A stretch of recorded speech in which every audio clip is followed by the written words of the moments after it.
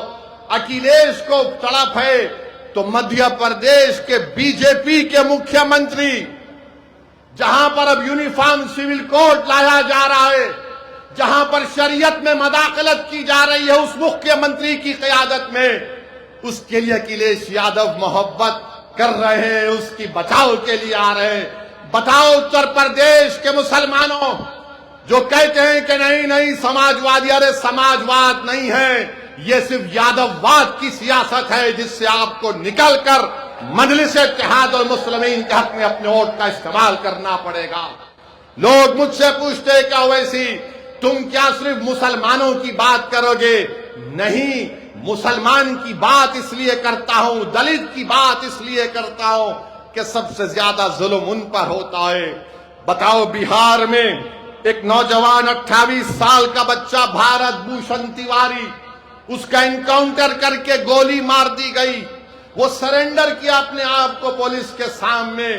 اخبار ہندو کی رپورٹ ہے کہ پولیس والوں نے گھیرا لے کر اس کو 2 گولی ماری، وہ بھارت بھوشن تیواری مسکرا رہا تھا، پھر پولیس کی گاڑی میں ڈال کر اور 3 گولیاں ماری، وہ بھارت بھوشن تیواری مر گیا۔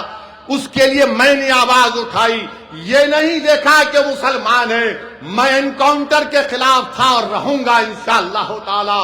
میرا ماننا یہ ہے کہ انکاؤنٹر غلط ہے، جب کورٹ، عدالت، سمویدھان BNSS ہے تو پھر اگر انکاؤنٹر سے انصاف ہو سکتا ہے تو پھر کورٹ کو BNS کو اٹھا کر پھینک دو، کورٹ کو بند کر دو۔ رول آف لا سمویدھان کی بات کرتا ہے۔ وہ بھارت بھوشن تیواری ایک برہمن بچہ تھا، تو کیا میں نے دیکھا کہ مسلمان ہندو دیکھا؟ نہیں۔ ناانصافی جہاں پر ہوگی ہم آواز اٹھائیں گے۔ تو میرے عزیز دوستوں اور بزرگوں، ہم آپ سے یہ بھی اپیل کر رہے ہیں کہ آپ جانتے ہیں کہ اتر پردیش کے بابا، ہم ان سے پوچھنا چاہتے ہیں 2024 میں پولیس کانسٹیبل کا امتحان ہوا، پیپر لیک کیسے ہو گیا بابا؟ پیپر لیک ہو گیا، اور پیپر لیک کہاں سے ہوا؟ گجرات کے پرنٹنگ پریس سے ہوا۔ پیپر لیک آپ جان کر تکلیف ہوں گی کہ 10 سال میں 48 مرتبہ ری ایگزامینیشن ہوا بھارت میں، 10 سال میں 48 مرتبہ، اور 89 مرتبہ پیپر لیک ہوا ہے۔ 56 انچ کا سینہ دیش کے پردھان منتری کا، مگر اس میں سے بھی پیپر لیک ہو جا رہا ہے۔ 10 سال میں 48 مرتبہ ری ایگزامینیشن، 89 مرتبہ پیپر لیک۔ مہاراشٹر میں ٹیچرز کا امتحان پیپر لیک۔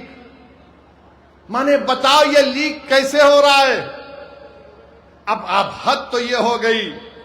آپ دیکھیے کہ پھر دوبارہ امتحان ہوا، 28 لاکھ بچے امتحان لکھے، کتنے پوسٹ کے لیے؟ کچھ 26,000 یا 30,000 پوسٹ کے لیے۔ میں ان بچوں سے پوچھنا چاہتا ہوں، تم نفرت کرنا چاہتے نا، کرو ہم سے نفرت، مگر یہ تو بتاؤ کہ 11 سال میں تم کو کیا ملا سوائے نفرت کے؟ 26,000 پوسٹ کے لیے 28 لاکھ 50,000 بچے امتحان لکھتے ہیں، بتاؤ آپ کو کیا ملا؟ آج ہم آ رہے تھے تو جہاں پر ہم ہوٹل میں ٹھہرے، میڈیا کے لوگوں نے ہم سے پوچھا کچھ بول دیجئے۔ ہم نے کہا کیا سوال ہے تمہارا؟ تو کہا وہ چندہ چوری پہ کچھ بول دیجئے، چندہ چوری پہ کچھ بول دیجئے۔ مجھے یاد ہے کہ سپریم کورٹ نے اپنے ججمنٹ میں کہا تھا کہ 6 دسمبر 1992 کو جو ہوا وہ ایگریگیس ایکٹ ہے، یہ سپریم کورٹ نے کہا تھا. اب مجھ سے پوچھا گیا کہ بتاؤ آپ اس پر آپ کیا کہیں گے, تو میں نے اتنا ہی کہا اگر ٹرسٹ میں غلطی ہو گئی, اس ٹرسٹ میں ایک مسلمان کو تم ممبر بنا لیتے اور بعد میں جب یہ گھوٹالہ سامنے آیا تم اس مسلمان کو لے جا کر انکاؤنٹر کر دیتے, بلڈوزر سے اس کا گھر توڑ دیتے, کیس کلوزڈ. چمپک تو مزے میں ہے, چمپک ابھی پورے چمپک مزے میں ہے. آپ بتائیے کیا ہو رہا ہے, کیا ہو رہا ہے بتائیے آپ. کس کا گھر نہیں توڑا جا رہا ہے. جن کو گرفتار کیا گیا ان کو پولیس کسٹڈی بھی نہیں لی جاتی. اب شاید آج کے بعد, میرے بولنے کے بعد شاید کل پولیس کسٹڈی لے لیں گے. بتاؤ آج کیا ہو رہا ہے اتر پردیش میں. میرے عزیز دوستوں اور بزرگوں, ہم آپ سے اپیل کر رہے ہیں کہ اپنے اتحاد کو مضبوط کریے. اور یہ B J P R S S والوں سے ہم پوچھنا چاہ رہے ہیں, یہ چمپک آپ کا لاڈلا ہے یا نہیں ہے, بتاؤ ہم کو. اور ہم کو بولتے یہ پاکستانی ہے, یہ جہادی ہے, یہ بنگلہ دیشی ہے. تو یہ رام مادھو جا کر پاکستان سے ٹریک ٹو ڈپلومیسی کیسا کر رہے ہیں آر ایس ایس کے. وہ پاکستان جس نے پہلگام میں بھارت کے 26 لوگوں کو گولی مار دی تھی, وہ پاکستان جس کی سپورٹ پر دلی میں لال قلعے پر سوسائیڈ بام کے ذریعے 50 لوگوں کی موت ہوئی, جس میں ہندو مسلمان مارے گئے. بولو بی جے پی والوں, بولو بھارت کے پردھان منتری کیسے رام مادھو جا کر بات کر رہے ہیں. اگر بات کرنے والے کا نام رام مادھو جو آر ایس ایس کے نہیں ہوتا, اویسی ہوتا, تو ٹی وی والے آسمان کو سر پہ اٹھا لیتے تھے. کیسا تم پاکستان سے بات کرے. ارے ہم کو پاکستان سے کیا لینا دینا. ہمارے بزرگوں نے اس وقت پاکستان کا رخ نہیں کیا, ہم نے بھارت کو اپنا سرزمین مانا اور مانتے رہیں گے انشاءاللہ تعالی. تم ظلم کرتے جاؤ مگر یاد رکھو ہم اس زمین کو نہیں چھوڑنے والے ہیں. اسی زمین میں پیدا ہوئے, اسی زمین میں عزت کے ساتھ زندگی گزاریں گے, اسی زمین پر سینہ تان کر اپنی حق کی لڑائی لڑیں گے, اسی زمین پر کھڑے ہو کر اپنا نیتا بنائیں گے, اسی زمین پر کھڑے ہو کر جو ہماری سرزمین ہے ہم اپنے پورے حقوق کو منوا کر رہیں گے. جو لوگ ہم کو گالی دیتے ہیں, میں تم کو آج آئینہ دکھا رہا ہوں, بتاؤ تم اس پر کیا کہو گے. میرے عزیز دوستوں اور بزرگوں, ہم آپ سے اپیل کر رہے ہیں کہ متحدہ طور پر اپنے ووٹ کا استعمال آپ کو کرنا ہے. بی جے پی کو روکنا ہے, آؤ ہاتھ ملاؤ, ہم تیار ہیں. مگر اس کا یہ مطلب نہیں ہے کہ تم میرے اس بات کو تم کمزوری کی علامت سمجھو. یہ کمزوری کی علامت نہیں ہے. اگر تم ہماری بات کو نہیں مانو گے تو تمہارا اختیار ہے. مگر یاد رکھو مجلس اتحاد المسلمین کے ہاتھ بڑے دراز ہیں. یہ ہاتھ جو آج تمہاری طرف دوستی کے لیے بڑھ رہے ہیں, کل تمہارے گریبان کے تار کھیلیں گے تو تم رونا نہیں, تم رونا نہیں. اور یاد رکھو انشاءاللہ تعالی اتر پردیش کے آنے والے ویدھان سبھا میں آپ اور ہم مل کر انشاءاللہ تعالی پورا گیم بدل دیں گے. انشاءاللہ تعالی پورا گیم بدلیں گے. اب نہیں ہوگی غلامی کی بات, اب نہیں ہوگی دری بچھانے کی بات, اب حق کی بات ہوگی, حصے داری کی بات ہوگی, نیتا بنانے کی بات ہوگی. تو میرے عزیز دوستوں اور بزرگوں, یہی بات ہم آپ کے سامنے اخلاص کے ساتھ آپ کے سامنے رکھنے آئے تھے. اور ہم امید کرتے ہیں کہ انشاءاللہ تعالی آنے والے ویدھان سبھا میں ہم سب مل کر پتنگ کو اپنا نشان بنا کر اپنے اتحاد کو مضبوط کریں گے. آپ کا بہت بہت شکریہ, آپ آئے یہاں پر. میرے ساتھ نعرہ لگائیے, نعرہ تکبیر.